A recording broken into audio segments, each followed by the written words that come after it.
आज आपकी बैठक हुई है तो क्या क्या निर्णय लिए गए?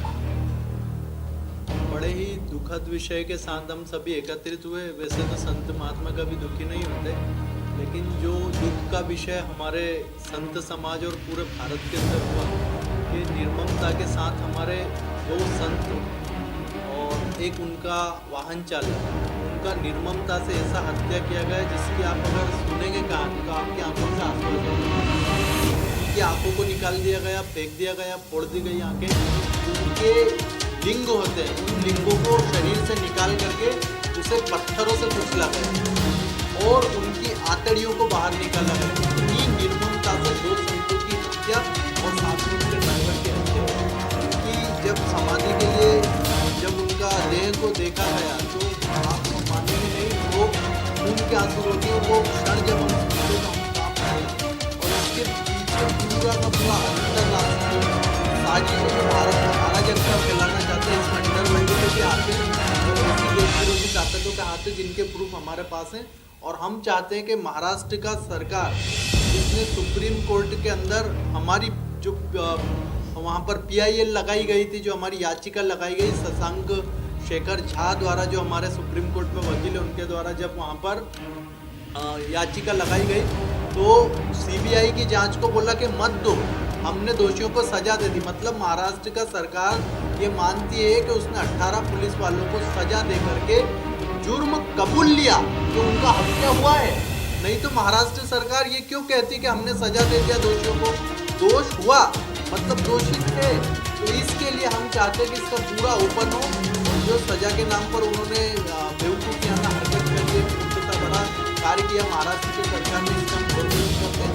केंद्र सरकार से यह चाहते हैं, नरेंद्र मोदी जी से, अमित शाह जी से, राजनाथ सिंह जी कि वे तुरंत कलम की पहली नोक से CBI को मामला सौंपे और संतों को न्याय दिलाएं, क्योंकि सड़कों पर ही रहते हैं हम संत। तो हमारा घर ही सड़क होता है, हमारा कोई आश्रम नहीं होता है। तो ज्ञान फैलाने के लिए, धर्म को, आध्यात्म के बयान को फैलाने के लिए सड़कों पर रहते हैं। तो हमारी हत्या इस प्रकार से निर्मम तरीके से होगी। एक ऐसा राजनीतिक परिवार उसमें शामिल है जिसकी जानकारी हम CBI को देंगे। और हमें महाराष्ट्र से आए हुए मेरे साथ महंत हर्षल जी महाराज जी हैं जो महाराष्ट्र से आए, हमें हत्या करने की हमारी धमकियां मिल रही है। हमें दुबई से फोन आ रहा है, सऊदी अरेबिया से फोन आ रहा है, सूडान से फोन आ रहा है कि इस केस में बोलिए मत वरना आपका भी वही हाल करेंगे जो हम इनका कर चुके हैं। इसलिए हम देश का सरकार से, नरेंद्र मोदी जी से, प्रधानमंत्री जी से यही विनम्र निवेदन कर रहे हैं कि हमारे संतों की हत्या की जो निर्मम हत्या हुई इसकी जांच के लिए CBI को यह केस सौंपा जाए। वरना महाराष्ट्र का पुलिस ने तो खुद इसको दोषी 18 पुलिस वालों को खुद सरकार ने सुप्रीम कोर्ट में हमारी याचिका के अपोज में उन्होंने एक रिपोर्ट डाली है कि हमने सजा दे दी है दोषी पुलिस वालों को और बाकी उनको वहाँ की पुलिस पर भरोसा नहीं करते। आप माहौल देख रहे हैं कि वहाँ का पुलिस पर जो भरोसा नहीं कर रहे हैं, क्योंकि वहाँ का पुलिस अंडर प्रेशर पॉलिटिकल लोगों से काम कर रहे हैं।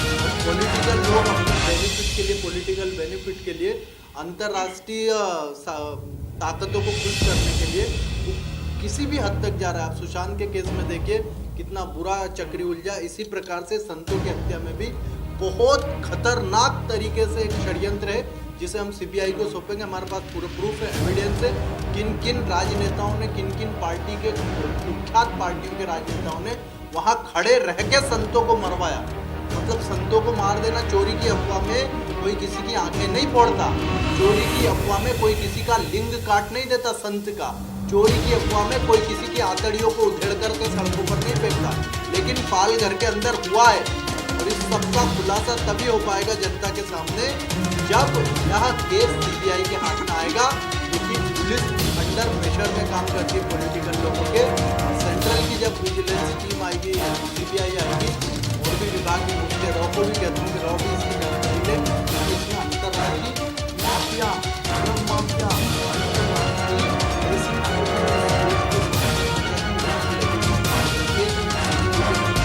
तो इसीलिए हम लोग सभी एकत्रित हुए थे।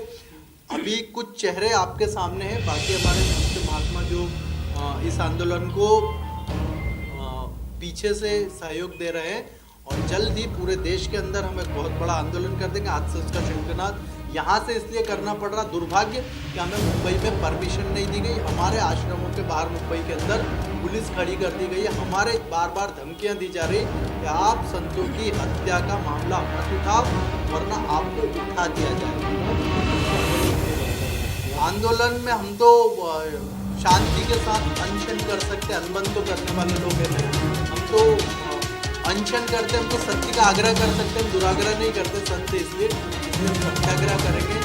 हमारे आज से शुरू हो गया है, पूरे देश भर में आज से शुरू हो गया है। बस नरेंद्र मोदी की सरकार है,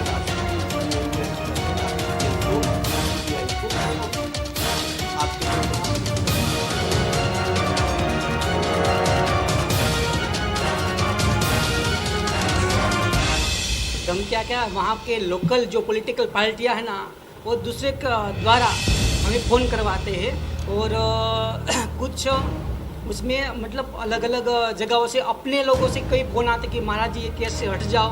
पहले हमारी याचिका भी दाखिल हुई थी, वो याचिका भी रिटर्न ले ली, रिटर्न की।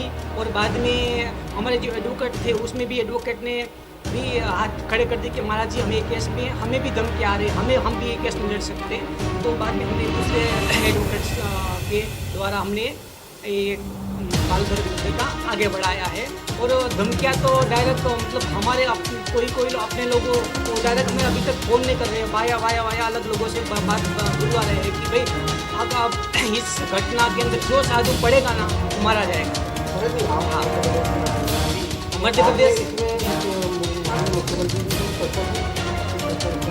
नहीं, अभी चर्चा नहीं, हम सुरक्षा चर्चा करेंगे क्योंकि हम महाराष्ट्र के, महाराज जी हम यहाँ पे 400-500 साधु महाराष्ट्र के हैं, तो महाराष्ट्र में हमें भी रहना, तो हमारे आश्रम में रहना भी मुश्किल हो गया है। हम अपनी लोकेशन गुजरात महाराष्ट्र अलग अलग क्षेत्र में जाकर लोकेशन भी बदल रहे हैं, हमें भी मतलब धमकी आ रही है। और मरने का भी डर तो नहीं है क्योंकि हम साधु है भाई, हमने पहले ही पिंडदान करके बैठे हैं, मगर फिर भी हमें एक घटना के एंड तक पहुँचे सीबीआई जांच तक, तब तक हमें लड़ना है। और हम सबका पॉलिटिकल जो पार्टियाँ है अंडरवर्ल्ड की इसमें जो साजिश है वो सब हम साधु संत जानते हैं। और हो सके तो अगर सीबीआई जांच है तो सीबीआई के सामने खुला भी कर देंगे। हमें अलग अलग टीवी न्यूज़ वालों और अलग अलग जगहों से जो विरोध पक्ष के लोग हमें बात बुलवाने की कोशिश भी कर रहे हैं और हमें रिश्वत देने की भी बातें कर रहे हैं कि आप इतने पैसे लो, आप हट जाओ एक केस। अभी हमें बातें आ रही हैं मगर फिर भी हम हटने के लिए तैयार नहीं है।